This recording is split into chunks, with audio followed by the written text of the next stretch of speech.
Amis des alimentations, de Siglent et d'Elector, bonjour. Je vous ai déjà présenté moult produits de la marque Siglent, produits généralement excellents. Je vous montrerai des oscilloscopes, des GNHF, des analyseurs de spec, des GNDDF, enfin voilà, pas mal de produits. Mais c'est vrai que j'avais encore jamais eu l'occasion de vous présenter une de leurs alimentations. Il se trouve qu'Elector, qui sur sa boutique vend différents matériels, vend aussi cette alimentation et m'a proposé d'en faire un test et une revue. Offre que, bien sûr, je n'ai pas pu refuser, vous connaissez mon attirance pour les appareils de mesure. Alors, découvrons-la ensemble. Allons-y pour l'unboxing, voilà, on va découvrir ensemble ce qu'il y a dans ce carton Siglent. J'aime toujours ce moment où on ouvre la boîte et où on découvre, donc de façon très classique, et entre ces deux grosses coques de plastique, l'appareil lui-même, avec une poignée, alors je sais pas si il y a un sac plastique, on va faire ici. Voilà, on va déjà sortir ça et on va regarder ça plus en détail. Donc on voit que l'appareil est très bien protégé. Ensuite, nous avons un manuel Quick Start qui est en anglais. Et en fait, d'après ce que j'ai vu, c'est même le manuel, je veux dire, enfin, ça s'appelle ça Quick Start, mais j'ai pas trouvé d'autres manuels téléchargés. Pour info, on peut le télécharger gratuitement sur le site Siglent, je mettrai un lien. Donc, si vous voulez le lire en détail, par contre, c'est en anglais, c'est pas en français. Nous avons de façon très classique le certificat de calibration. Voilà, qui est d'ailleurs même signé. Alors, je sais pas si c'est signé réellement. Et on voit que ça a été fait le 1er avril. ça fait un peu de joke, mais enfin voilà, ça a été fait le 1er avril 2020.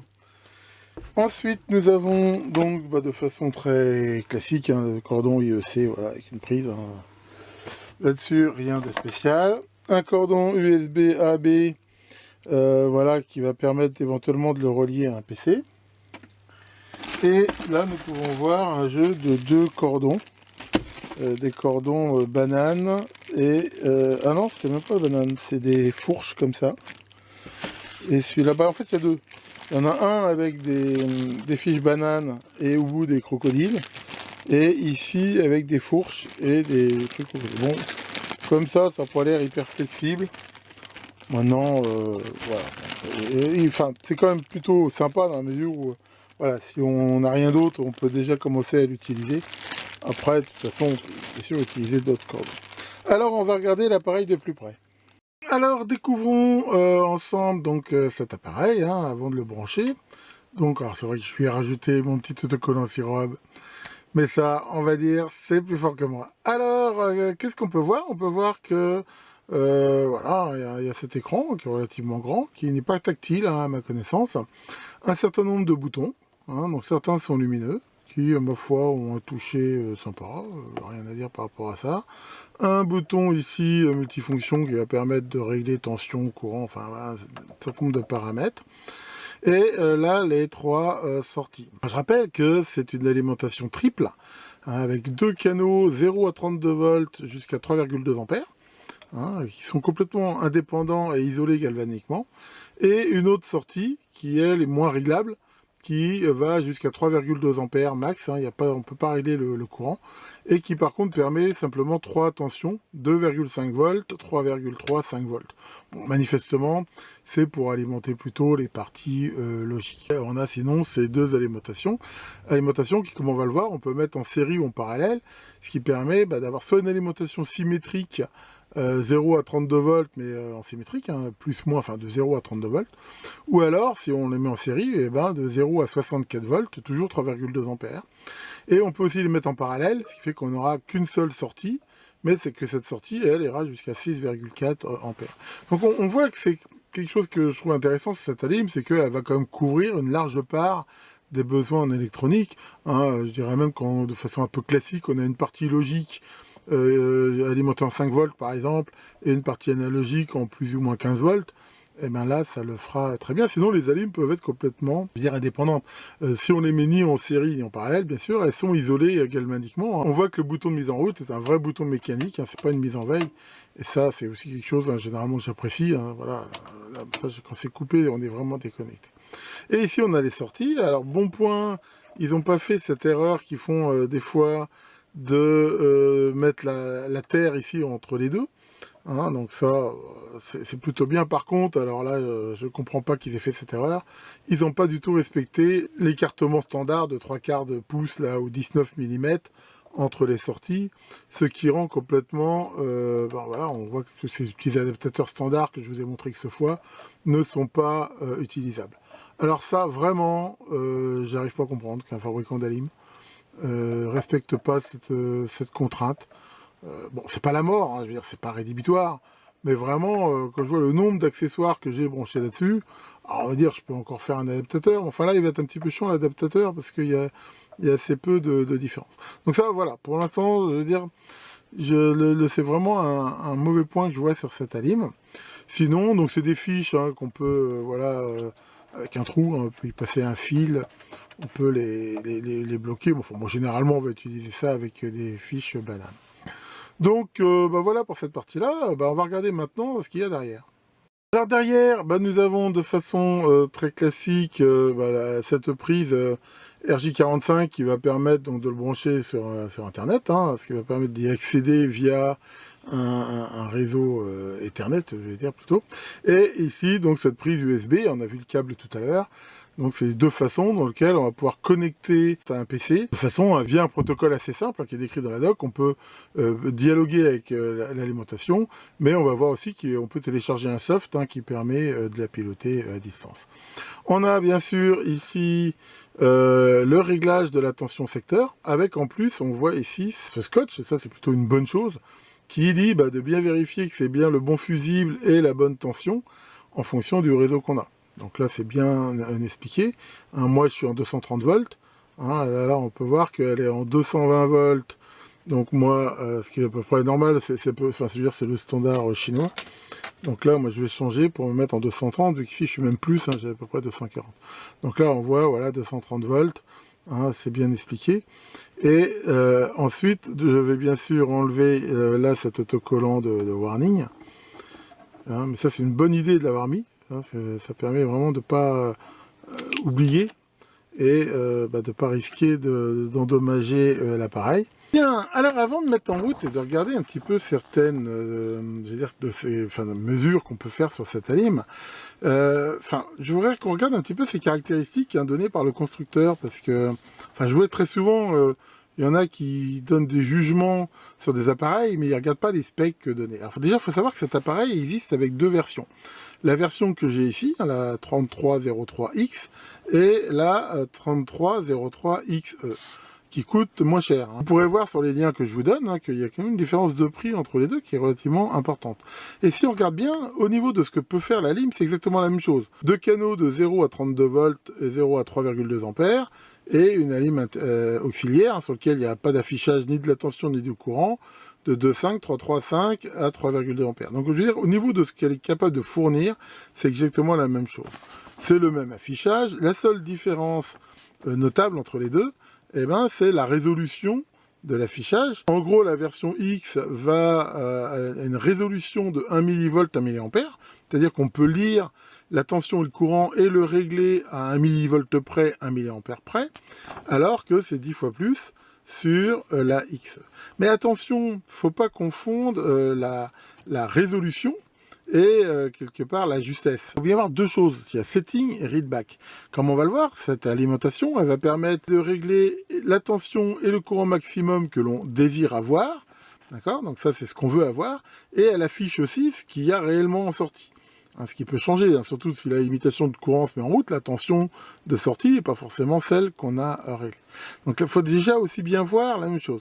Setting accuracy, ça veut dire que là, si je règle la tension à 10 volts 0,000, je peux avoir réellement, si je mesure la tension avec un voltmètre externe, une tension réelle de sortie qui peut varier de 0,03% plus 10 millivolts. Qui est quand même pas mal, sur une résolution de 1 mV. Dans l'autre, ici, c'est juste 0,5% plus 2 digits. Donc 2 digits, ça veut dire que ça revient un petit peu finalement à plus ou moins 10 millivolts quelque part, ici. De toute façon, il y a des chances que ce soit la même électronique, il y a des grandes chances que ce soit qu'un bridage. Et après, il y a readback accuracy. C'est l'erreur de ce qu'elle va mesurer, je veux dire, d'elle-même de sa tension de sortie ou de son courant par rapport à ce qu'on a réglé. Et là encore, on retrouve cette erreur qui peut éventuellement, c'est 2 choses différentes. C'est-à-dire qu'en gros, entre si je règle la tension et ce que je lis, dans le pire des cas, je peux avoir 20 millivolts d'erreur entre les deux et je suis toujours dans les specs. Donc ce qu'on va pouvoir faire maintenant, c'est avec des instruments de mesure qui sont bien calibrés et à la limite même plus précis que l'alimentation, vérifier si elle est dans ces specs. Mais voilà, si à un moment donné on trouve une erreur de 5 millivolts, on sera dans les specs, on pourra absolument pas se plaindre. Je veux dire, on le sait. Après, mais ça c'est une opinion plus personnelle, avec des erreurs comme ça, avoir un réglage de 1 millivolt, est-ce que ça a du sens? Je veux dire, oui et non. Ça a du sens, dans le sens où ça permet de le faire varier. C'est-à-dire que si à un moment donné, vous voulez pouvoir faire varier la tension de sortie avec une grande précision, c'est intéressant d'avoir une résolution de 1 millivolt. Parce que vous pourriez la faire varier avec cette résolution-là. Maintenant, ce que vous verrez à l'écran n'est pas forcément ce que vous aurez. Donc, et de même que ce que vous allez lire de la réalité, c'est pas forcément ça. Et là, on voit qu'il y a quand même une erreur absolue, on va dire, qui est relativement grande. Donc, ça ne veut pas dire que c'est pas intéressant de prendre le modèle le plus cher, mais encore une fois, et c'est ce que je vous dirai toujours quand vous achetez des appareils de mesure, posez-vous bien la question, avant d'investir de l'argent là-dedans, de se dire, qu'est-ce que je veux faire? Quels sont mes besoins? Honnêtement, je pense que dans beaucoup de cas, la version 10 millivolts peut suffire, et elle est quand même plus économique, dans la mesure où tout ce que je vais vous montrer après, c'est-à-dire, à part ce point-là, c'est la même chose. Donc voilà, c'est un petit peu comme ce que j'avais dit sur le générateur de fréquence, et souvent le prix ne change que la fréquence max, et il change quand même pas mal, et voilà, il faut vraiment se poser la question de savoir si la différence de prix, et ce qu'on est prêt à mettre en plus, est justifiée. Donc voilà, après cette longue introduction, mais qui me paraît importante, on va pouvoir mettre en route. Donc là, je mets en route. Voilà. Donc on voit que les voyants se testent et que ça démarre, voilà, avec un petit bip. Alors ce qui est intéressant, c'est de voir que ça démarre très vite, relativement, donc ça c'est plutôt bon. L'affichage est de très bonne qualité, vraiment c'est lisible, et surtout il n'est pas trop pollué. En fait, on voit en haut, là, 7, c'est-à-dire, c'est ce que je vous expliquais, c'est ce qu'on veut avoir, et là, c'est la réalité. On voit la tension ici, le courant max, alors que là, ça sera le courant réellement consommé, et calcule en temps réel la puissance, donc ça, dans les deux cas. Donc voilà pour ça. Donc le principe après, il est très simple. Je rappelle que sur la sortie ici, auxiliaire, là, on ne voit ni la tension ni le courant. Donc si vous voulez mesurer le courant ici, il faut utiliser un ampèremètre externe. C'est souvent le cas sur ce genre d'alib, généralement. Bon, c'est pas forcément gênant, mais enfin, bon, si on en a besoin, rien n'empêche de le mesurer, mais voilà, d'un bureau en même temps où c'est fixe, c'est quand même moins important. Ensuite, là, voilà, on va choisir quelle est la voie active. Est-ce que c'est la voie verte, celle-ci ou celle-ci? Et donc, en gros, c'est sur celle sur laquelle on applique les réglages. Là, on va pouvoir choisir la mise en route. C'est-à-dire que là, voilà, je mets en route la sortie de cette voie-là, de celle-là. En fait, chaque sortie peut être mise en route de façon indépendante. Mais ce qui arrive, et ce qui est plutôt sympa, des fois, on veut tout mettre en route d'un coup, ou ne pas le mettre en route. Donc là, voilà, on voit qu'il y a des voyants. C'est super simple. Pour les settings, en gros, on a le bouton ici Fine qui permet de choisir, c'est pareil, c'est très classique, sur quelle digit, à quelle précision on veut travailler. Là, par exemple, là, je règle justement avec une précision de 1 millivolt. Voilà. Alors que si je règle avec une précision de 10 volts. Ça, c'est très, très classique, il n'y a rien à dire. Et ici, le curseur permet de choisir en fait, sur quelle partie de l'interface on veut jouer. Donc là, je règle la tension, le courant, et ici, le timer. On va voir ça vite fait tout à l'heure. Donc, comme je l'ai dit, les sorties, on peut les mettre en série ou en parallèle. Donc là, elles sont isolées galvaniquement. Si je me mets ici en série, on regarde que là, automatiquement, en même temps, les deux tensions sont les mêmes. C'est-à-dire que celle-là, on va dire, c'est un petit peu ils le mettent ici, un slave. C'est un peu une alimentation maître-esclave. Alors, je sais que ces termes ne sont plus politiquement corrects. Oh là là là là là. Mais enfin bon, ici, ça, je veux dire, c'est des termes qu'on utilise souvent en électronique et qui, pour moi, n'ont absolument aucune tenue péjorative. Donc dans ce mode-là, donc celle-ci en effet, quand on règle, eh ben, on peut à ce moment-là, voilà, on voit que quand je règle une tension, eh ben, ça règle automatiquement l'autre hein, qui donc suit. D'ailleurs, on voit que dans ce mode-là, en fait, je peux pas régler là. Je peux régler que l'alimentation mètre, hein, ce qui est assez logique, ma foi. Et quand on est en mode parallèle, donc là, les deux alimentations sont parallèles, c'est-à-dire qu'il n'y a rien qui sort sur celle-ci. Et là, par contre, là, l'idée, c'est qu'on va pouvoir avoir plus de courant. Alors là, par contre, apparemment, ce qu'il faut regarder, c'est que on verra le courant des deux alimes. C'est-à-dire que le courant total qui sort, d'après ce que j'ai compris, il faut additionner les deux. Enfin, voilà pour ces modes ici. WaveDisp, c'est quelque chose d'assez courant, qui permet de voir, hein, quand c'est en route, eh ben, l'évolution de la tension et du courant. Hein, d'ailleurs, on peut le voir ici. Là, si je la fais varier, donc là, si je fais varier la tension, voilà, ben, on voit bien ici, voilà, la variation là du voltage. C'est enregistré de façon relativement lente. Et alors, par contre, d'après ce que je vois, on ne peut pas changer l'échelle. C'est-à-dire que c'est vraiment de... Enfin, c'est d'office là de 0 au max. Et le courant, c'est aussi de 0 au max. Ce qui fait que pour moi, honnêtement, c'est un petit peu dommage dans la mesure où c'est rare qu'on ait une telle dynamique. Ce qui fait que si là, la tension, elle varie de façon très basse, hein, voilà, comme par exemple là, je varie voilà, entre 1 volt et 2 volts, voilà, c'est-à-dire que là, on verra très peu la variation, on la voit un tout petit peu, mais je veux dire, ça reste quand même très bas. C'est un petit peu dommage parce que je veux dire, ça aurait été plus malin que ça s'adapte un petit peu ou qu'on puisse régler l'échelle. Manifestement, on ne peut pas. Mais enfin bon, ça peut quand même des fois être intéressant, surtout pour éventuellement des variations de cours. Donc voilà un petit peu pour ce système-là. Ça, c'est vraiment très simple. La fonction timer est aussi éventuellement intéressante dans la mesure où elle va permettre de faire une sorte de programme qui peut avoir jusqu'à 5 étapes où on va limiter la tension et le courant pendant un certain temps. Hein, donc 7 en secondes.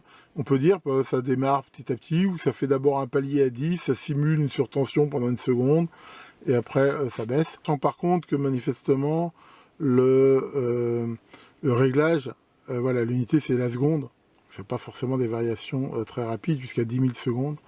Enfin voilà, donc ça on peut faire ça sur les deux voies. Reste là ce bouton, donc là qui va permettre soit de régler l'IP, de voir l'IP, les réglages réseau, ou si on reste appuyé plus longtemps, de pouvoir mémoriser ou rappeler en fait l'ensemble des réglages. Donc ça c'est plutôt pas mal, on peut saisir des configurations et les rappeler. Alors ce que je trouve par contre un petit peu dommage honnêtement, pour moi le truc qui sert le plus, ça va plutôt être store que d'aller voir l'IP.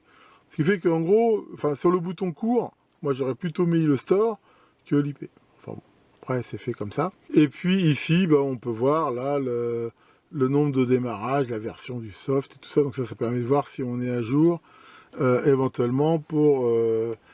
il y a tout à fait possibilité de mettre à jour le firmware. Peut-être lui rajoutera des possibilités. Donc voilà, on peut voir que l'interface est, ma foi, très simple d'accès. La lecture est très très très bonne. Donc là, par exemple, je vais me mettre là sur un réglage de tension, je sais pas moi, de 4 volts, hein, pourquoi pas, avec 1 ampère. Et donc si je me mets en route, voilà, déjà on peut voir, hein, ça illustre ce que je disais. J'ai demandé une tension de 4 volts, lui il m'affiche une tension réelle de sortie de 4 volts 003. C'est pas une erreur dans la mesure où, voilà, on voit que c'est tout à fait dans les specs. Et alors j'ai branché ça sur un de mes voltmètres là, de compétition, hein, on peut le voir ici.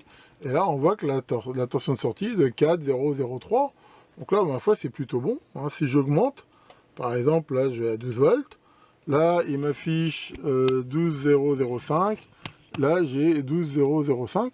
Donc là, c'est même, au niveau de ce que ça affiche en sortie, on peut voir que, ma foi, c'est très très bon. Hein. 16,005, 16,005.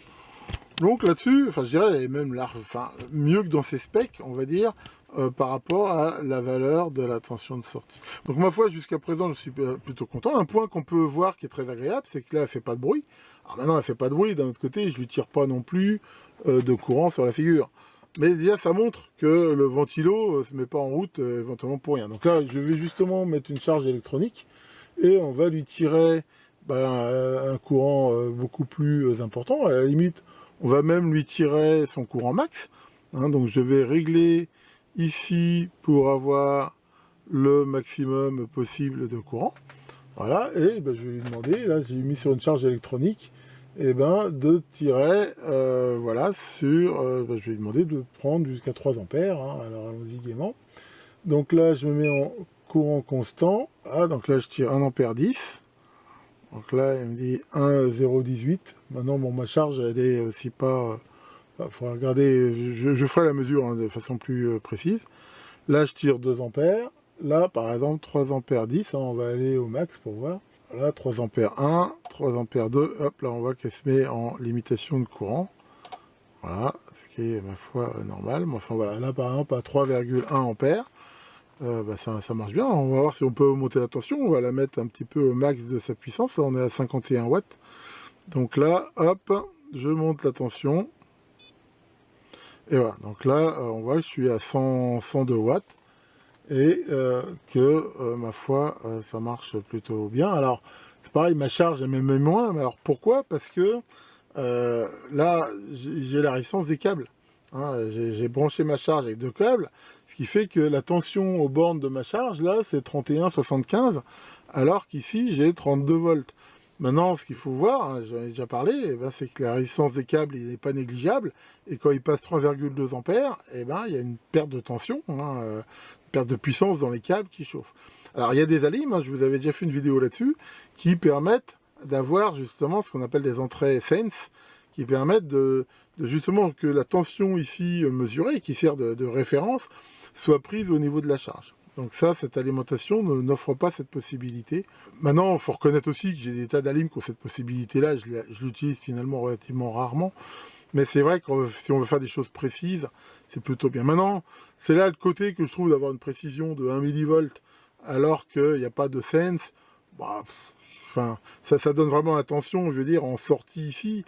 Encore une fois, cette précision d'un millivolt, il ne faut pas l'avoir tellement en intérêt, en mesure. C'est quand même plus un intérêt intéressant au niveau des possibilités de variation. Donc là, on voit qu'elle sort 102 watts et que, bah, pour l'instant, le ventilo ne se met pas en route. Donc, bon, voilà, après, il doit se mettre en route que... Enfin, je verrai, mais enfin, bon, d'un autre côté, pour l'instant, c'est vraiment super silencieux. Rien à dire par rapport à ça.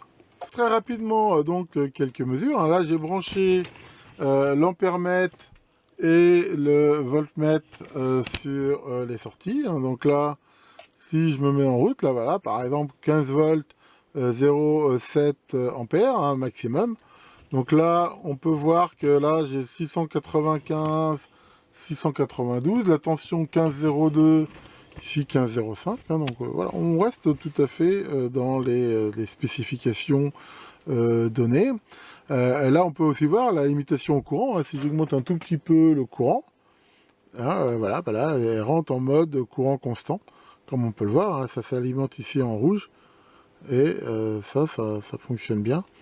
Je veux dire, il n'y a rien à dire. Alors si on regarde la deuxième voie, par exemple, hein, donc là je peux mettre comme ça. Là on a pareil 15,06, 0,685. Et là on a 0,682,6 et 15 volts. Donc encore une fois, n'oubliez pas que c'est à 10 000 volts près. Donc on est tout à fait dans les specs. Et on peut aussi regarder sur la voie ici. Qui est logique. Donc là, je suis censé avoir 5 volts. Là, on voit que j'ai 5,04, donc c'est plutôt bon. Là, 3,3, 3,32, c'est impec. Et 2,5, 2,52. Donc voilà. Sachant que là, bah, bien sûr, je peux aussi monter bien sûr le courant de charge. Hein, vu que je peux aller jusqu'à 3 ampères. Donc là, voilà. Là, je suis à 2,6 par exemple. Enfin, 2,68, c'est bon. Là, 3, donc là, pour le coup, j'ai dépassé la limitation de courant. Donc là, on va baisser un petit peu. Voilà, donc là, par exemple, je suis à 3 ampères. Voilà, et j'ai toujours 2,5. Hein, si je me mets à 5 volts, toujours 3 ampères. Donc voilà, ça fournit bien, il n'y a rien à dire par rapport à ça. Alors, un dernier petit mot, tant que je suis avec ces voltmètres branchés, c'est sur la partie, justement, alimentation symétrique. Donc là, on peut voir que si je me mets en mode série, voilà, donc là, comme j'ai dit, hein, il y a cette notion d'alimentation maître-esclave, hein. Donc là, tout ce qu'on règle sur une se retrouve sur l'autre, hein. On peut voir que les courants sont les mêmes. Et par contre, si on regarde bien, si on veut une alimentation symétrique, hein, mettons que là, la masse, c'est le vert, voilà, et ben si on regarde bien, là, au niveau des 15 volts, voilà, ben là, je ne sais pas si on voit bien, mais voilà, là, on peut voir que j'ai moins 15 volts, hein, et ici, par rapport à cette masse, et ben là, j'ai bien plus 15 volts. Ce qui revient à dire, hein, si on regarde maintenant, j'essaie de filmer, c'est pas très facile, ça veut dire que dans ce mode symétrique, eh ben, ces deux boches-là sont reliées ensemble et sont la masse, et ici, donc, on a l'alimentation négative et symétrique. C'est-à-dire en mode série, soit on a voilà, une alimentation symétrique plus ou moins quelque chose, ou en effet, on les met en série, hein, directement, comme ça, et là, bien sûr, ce que j'ai dans un cas comme ça, eh ben, j'ai le double.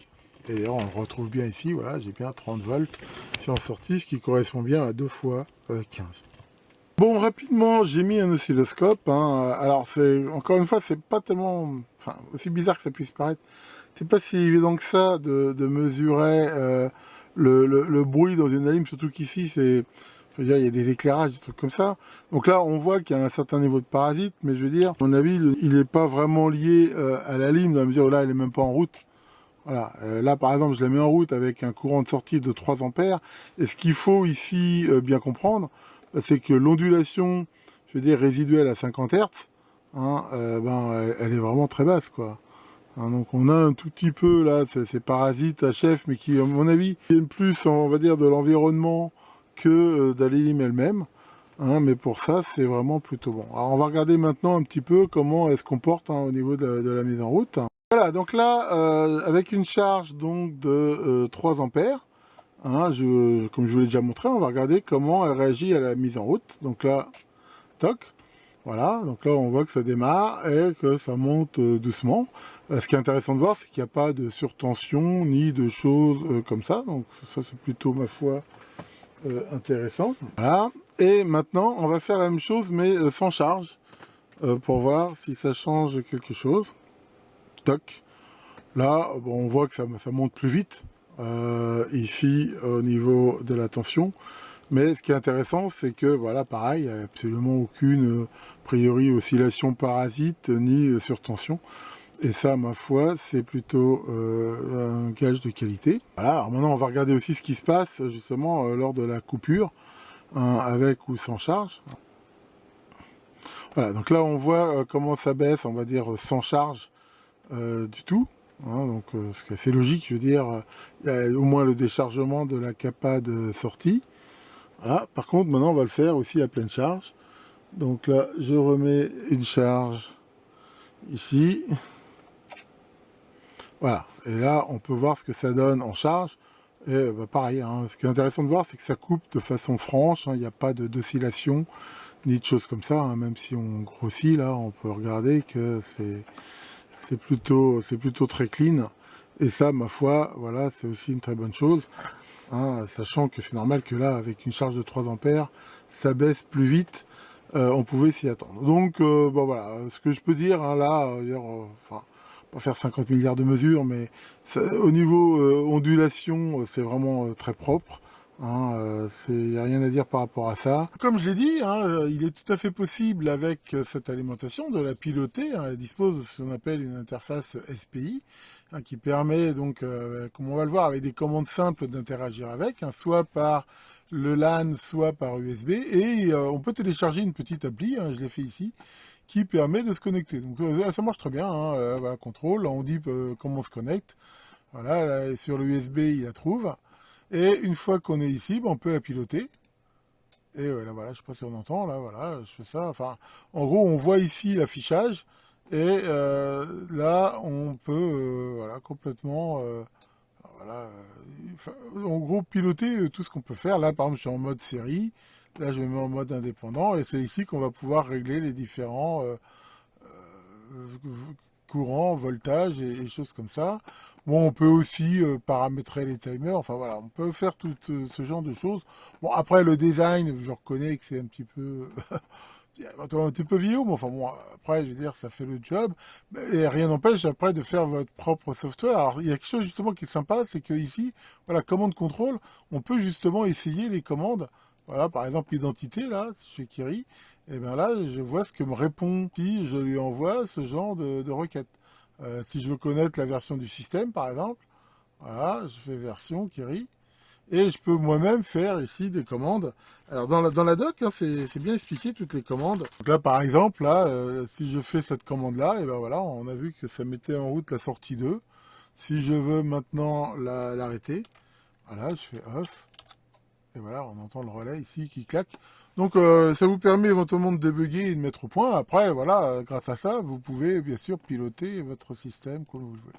Donc voilà, c'est on va dire une petite appli simple, mais qui permet au moins de l'utiliser. Ça peut des fois être sympa. Bon, alors, résultat des courses, encore une fois, hein, je suis désolé, ça fait une vidéo un petit peu longue, mais enfin bon, quand on fait les choses, il faut les faire bien. Donc la note que je lui donne, je veux dire 17 sur 20. J'ai un petit peu hésité entre 16 et 17, mais non, enfin ça mérite 17. Alors, qu'est-ce que j'ai bien aimé dans cette alim? Bah, le design, la qualité globale, c'est plutôt bon. On voit que c'est du costaud. Hein, puis c'est une alimentation linéaire. Donc les animations linéaires, enfin j'en ai déjà largement parlé, hein, pour tout ce qui est électronique, vont donner des signaux plutôt clean, hein, justement. C'est la deuxième chose que j'ai bien aimé, c'est que voilà, la mesure de la tension de sortie, elle est vraiment très propre. Je veux dire, il y a très peu, même à pleine charge, l'ondulation résiduelle 50 Hz, je veux dire, c'est quasiment difficile à mesurer. Donc c'est vraiment, enfin, je veux dire, quelque chose de clean. L'écran, bah, comme on l'a vu, est très lisible, hein, c'est de la bonne qualité. Enfin, j'ai aucun problème avec ça. Et l'utilisation globale, elle est agréable et simple. Et surtout, enfin pour moi, ça a l'air peut-être bizarre ce que je veux dire, mais c'est important. Pourquoi? Parce que à la limite, ça rappelle la bonne vieille alim analogique où, bon, en gros, il y a deux réglages, tension courant, et puis ça le fait bien. Là, on voit que, je veux dire, quand on veut l'utiliser simplement, bah, c'est vraiment simple, il n'y a pas vraiment de prise de tête avec cette alim. Et ça, c'est bien. C'est silencieux. Hein. Bah, en fait, j'ai jamais réussi, moi, à la charger suffisamment pour déclencher le ventilateur. Alors, est-ce qu'il fait beaucoup de bruit quand il tourne? Bah, j'en sais rien. Mais enfin, s'il tourne, il tourne pas souvent. Et voilà, il n'y a pas eu d'odeur de chaud ni rien. Et quand on l'a vu, enfin bon, c'est quand même un avantage. Ça démarre rapidement. Et voilà, enfin, par rapport à d'autres appareils, là, il n'y a aussi rien à dire. Le bouton on-off mécanique, bah, pour moi, c'est toujours un plus. Hein, c'est toujours un plus dans la mesure où ça permet, je veux dire, bah, en effet, voilà, il n'y a pas de consommation en veille. Quand c'est éteint, c'est éteint. Ça, c'est plutôt bon. La fonction timer, qui est finalement relativement précise. Hein, on peut faire vraiment différentes choses. Après, voilà, est-ce que c'est un truc qui va servir très souvent? Peut-être pas, mais enfin, bon, ça mérite d'être là. Voir mémoriser les réglages. Hein, ça, c'est quand même pas mal, parce que ça peut permettre de mémoriser. Hein, moi, ce que je vais sans doute faire, les trucs classiques, genre plus 15, moins 15. Alors, par contre, on peut pas mémoriser le réglage de la sortie logique, dans la mesure où là, c'est un commutateur mécanique. Bon, enfin bon, c'est pas vraiment aussi quelque chose de très très gênant. Le respect des spécifications. Bah voilà, enfin on les a bien vues en détail les spécifications et dans toutes les mesures que j'ai faites, elle était largement dedans. Donc pour ça, voilà. Après on peut trouver que les spécifications sont un petit peu larges, mais ça c'est un autre problème. Je veux dire, enfin je veux dire, voilà, encore une fois, hein, le fabricant il fait une spec, il fait une promesse. Lui, du moment qu'il tient sa promesse, après si on voulait quelque chose de plus précis, prendre un appareil avec des specs plus précises. Il y a la possibilité facile de mettre à jour le firmware par le soft de commande. Et ça, bah, c'est sympa. Surtout que Siglent, généralement, enfin voilà, là, j'ai été voir sur le site, il y a déjà 2 mises à jour qui ont existé pour cette alim.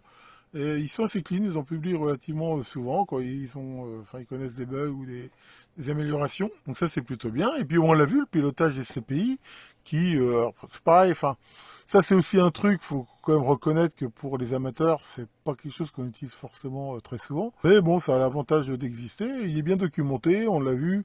Alors, c'est vrai que le soft qui est donné avec, enfin, il fait le job, bon après, l'ergonomie, c'est vrai que ça fait un petit peu Windows 95. Enfin, après, on dirait, voilà, encore une fois, qu'est-ce qu'on veut? Est-ce qu'on veut piloter une alimentation ou on veut du beau, après, les goûts, les couleurs.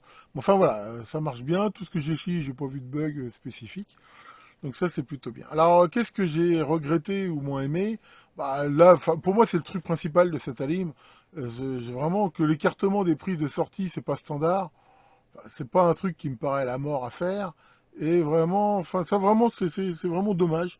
Bon, c'est encore une fois, c'est pas non plus le truc rédhibitoire. Enfin, ça enlève rien à sa qualité d'alimentation, mais ça, vraiment, je trouve que c'est dommage. J'espère qu'ils le corrigeront. C'est de tout mieux que, pour une fois, ils avaient bien mis les prises de terre et tout, mais là, ça, c'est pas fait. Bon, enfin, voilà. Alors, il n'y a pas de réglage au VP, au CP. Hein, je rappelle que c'est des réglages qui permettent de fixer des limites max au courant et aussi à la tension de sortie, ce qui fait que bah, ça peut éviter en gros des fausses manips. Hein, si on sait qu'un circuit, par exemple, c'est surtout au niveau de la tension, il ne faut pas dépasser, j'ai n'importe quoi, 8 volts. Un réglage au VP, ça veut dire over voltage protection. Bon, on dit qu'on peut régler ce qu'on veut, mais pas au-dessus de 8 volts. Là, il n'y a pas. Donc, bah, c'est pas pareil la mort, mais enfin, voilà, ça veut dire qu'il faut faire quand même attention. Maintenant, je vais aussi être franc, hein, j'ai des tas d'alimes qui ont de l'OVP et de l'ECP.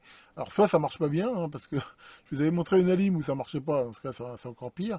Mais en même temps, même celles qui l'ont, je vais être franc, moi personnellement, je l'utilise jamais. Donc, enfin, voilà. Après, c'est pareil, ça va dépendre des usages. C'est vrai que ça peut faire une protection. Maintenant, c'est pas forcément bien. Même des fois, ça fait chier parce que ça reste d'un coup à l'autre, donc il faut le régler et tout. Mais enfin bon, ce qui est sûr, c'est que sur une alimentation comme ça, je veux dire électronique, on aurait pu quand même s'attendre à avoir ça. Bah, le graphe de sortie à échelle fixe, bon d'abord, il échantillonne a priori toutes les secondes. C'est quand même pas, enfin, ça montre vraiment des variations très lentes. Puis le fait qu'il soit à échelle fixe, bon, est-ce que c'est bien enfin, bon, c'est pareil, c'est pas gênant en soi, ça reste un peu gadget. Maintenant, la vraie utilité de ce truc, c'est quand même un petit peu, je veux dire, limité. Bon, comme j'ai dit, il n'y a pas les entrées Sense qui permettent de limiter les distances de fil de connexion. Pour une ligne de labo, normalement, de compétition, enfin, c'est plutôt quelque chose qu'on s'attend à avoir. Mais c'est un petit peu comme le VP et le CP. J'ai des tas d'alimes qui ont ça, mais d'un autre côté, c'est très rare que j'utilise aussi. Donc, et pour finir, c'est pas la mort, mais c'est vrai que j'ai pas bien compris quand même que, voilà, par défaut, quand on appuie sur un bouton, le premier truc qui arrive, c'est le réglage de l'IP. Ça me paraît vraiment pas le truc le plus important. Bon, encore une fois, c'est pas rédhibitoire, mais enfin, j'arrive pas tellement à comprendre le choix de ça. Alors, il y a peut-être une logique derrière. Je la connais pas. Voilà donc pour la présentation de cette alimentation. Hein. Voilà, encore une fois, c'est malheureusement pas complètement aussi complet que je voudrais, mais après ça fera une vidéo qui serait très longue. Pour info, hein, je mettrai le résumé plus détaillé de tous mes essais dans l'article que j'ai sur mon site sirop.org. Vous avez le lien en description. Et ça vous permettra éventuellement d'avoir plus d'informations. Cette alimentation, hein, je rappelle, donc elle existe en deux versions, la X et la XE, hein, sachant que la XE coûte moins cher, mais au prix d'une résolution plus faible. Maintenant, voilà, c'est à vous de voir laquelle vous voulez, mais je pense quand même que cette alimentation, c'est une bonne pioche, entre guillemets. Pourquoi? Parce que bah, c'est une alimentation linéaire, de bonne qualité. On voit que la pureté est vraiment bonne en sortie. Et finalement, elle va couvrir un petit peu tous les besoins d'un labo. Hein, avec sa mode série, elle peut monter jusqu'à 60 volts, ce qui est ma foi généralement plus que suffisant pour tester pas mal de trucs. En mode parallèle, on va avoir plus de 6 ampères, ce qui est ma foi aussi plutôt sympa. Et surtout, hein, elle permet aussi en mode symétrique d'avoir aussi cette alim logique. Honnêtement, avec ça, on va couvrir à peu près tous les besoins. Et donc, c'est pour moi un bon investissement. De toute façon, je veux dire, enfin voilà, c'est pas la première fois que je teste des matériels Siglent. Et jusqu'à présent, je dois dire que ça ne m'a jamais déçu. Sinon, pour info, ils en ont profité aussi, les lecteurs, hein, c'est plutôt sympa. Pour faire une page, hein, je vous verrai spéciale MagPi Syrob, qui, avec un code qui sera en description dans la vidéo, vous donnera pendant un mois un accès gratuit à toutes les ressources MagPi, c'est-à-dire télécharger les articles, les choses comme ça, et complètement gratuit. Hein. Je rappelle que MagPi, hein, c'est ce magazine et ses ressources qui sont complètement dédiées au Raspberry Pi, hein, que je vous avais déjà présenté, et qui est, ma foi, un outil vraiment assez extraordinaire, hein, à mesure où si on a un peu besoin d'un petit peu plus de puissance que ce que peut offrir un Arduino ou un truc comme ça. Raspberry Pi est vraiment un outil qui offre énormément de possibilités. Tiens, Maurice, ça va Maurice? Qu'est-ce que t'as fait aujourd'hui? T'as été voir le procès de ton cousin? Oh là là, qu'est-ce qu'il a fait ton cousin? Il a tué ses parents. C'est affreux, ça. Et qu'est-ce qu'il a dit pour sa défense? Vous n'allez pas condamner un pauvre orphelin. Il manque pas d'air, tranquille. Là-dessus que Big Power alimente bien vos montages et à très bientôt pour de nouvelles vidéos.